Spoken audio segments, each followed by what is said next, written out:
Big third quarter for Steph and the Dubs. Last 5 games they've won by at least 15 points. One of the reasons why they've played so well, though, is this is the 8th time with at least 30 assists. We saw a lot of these games. Nobody's got more than 2 easy around the league. No KD tonight didn't seem to matter. No, it's the culture that we share the ball on one end of the floor. Defensively, we help each other. We never let a guy drive from the three-point line to get all the way to the rim. So you give the T-Wolves a lot of credit early in the ball game that they were hanging in there. But now, as the defense bunched up here, all you young point guards at home, we preach about keep your head up, keep your eyes up. Perfect pass, no dribbles, easy layup for Draymond Green. So you're not surprised, Casey, when you look at the end of the game, you see all those assists. The old David West would probably shoot that. He's catching it, looking for a better, easier shot. Cassidy's the recipient of that shot. Same thing here. We know Klay Thompson is one of the best shooters on the planet. I don't think we give enough credit on how well he moves without the basketball. That's a lot of running. You get to your spot, you knock it down.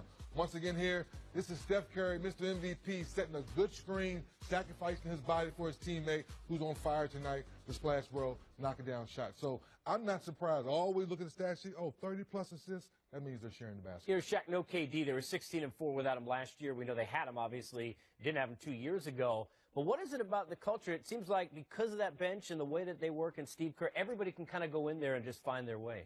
It's obvious to me that they don't care who gets all the shots. They move the ball very, very well.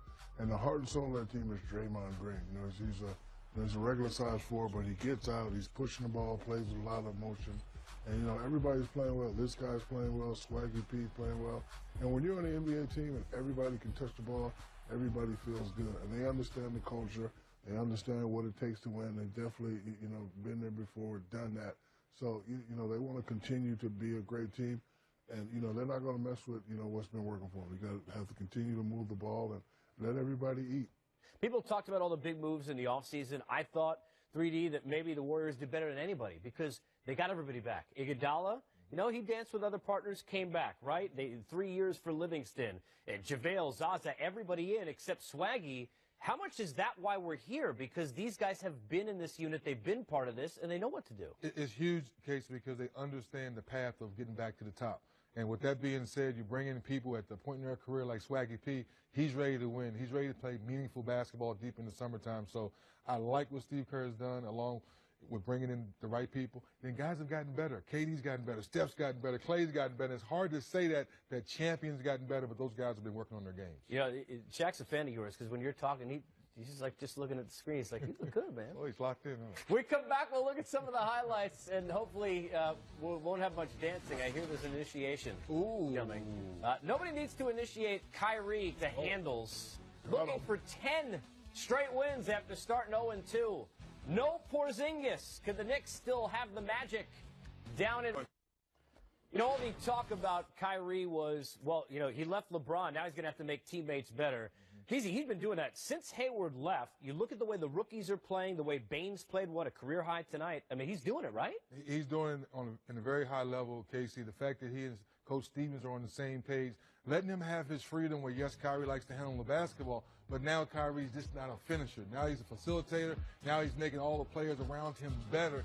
That's the Kyrie that he told us we were going to see. So right now, people, you got to get your popcorn because Uncle Drew, Kyrie together, they're in a nice groove. No one can stay in front of him. He's getting to the rim. He's getting to his sweet spot. And like you said, Casey, now he's getting to the rim. The defense is shrinking in, and he's dropping off the big fellas like Bain, who tied his career high tonight. All right, from a Laker Hall of Famer, let's get the good news. Here we go in bad news, Shaq. 4 out of 15 for Ball, only scored 9. 6 assists, 5 boards, 4 blocks. I like the blocks. He's still playing a little bit too safe for me. You know, they drafted him number 2. And, you know, I would like to see him be a little bit more aggressive because, you know, before I knew who he was, they was talking about the kid from UCLA with the weird jumper shot. If you Google the ball and you look at all his highlights, he's dunking, he's, you know, going behind the back passes, he's playing defense, he's talking smack. I would love to see him more aggressive. 15 shots is pretty good. Of course, you got to get your percentage up. Good defense right there. But, you know, Magic Johnson, Jeannie Buss and Lakers said, you are our future. So when you have the green, the triple green like that, you got to go for it. So I would love to see him be a little bit more aggressive. Everyone knows he's a great passer, but they're going to need your score. They get his swag back, right? We saw that in college. Yes. Yeah. Hasn't had that, right? No. Last few games. You know who's had it? Kristaps Porzingis came